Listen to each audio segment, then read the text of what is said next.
ถ้าเปิดประตูเข้าไปแล้วเห็นภาพอ้ายกับเขาสองคนผู้หญิงอยู่ใต้ผู้ชายอยู่บน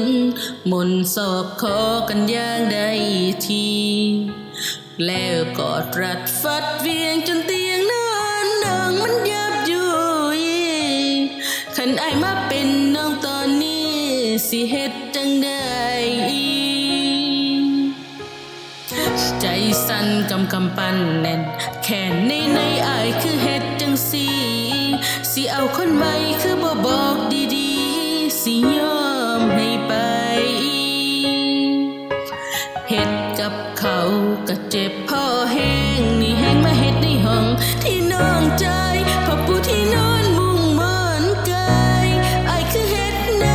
น้องสิจัดการ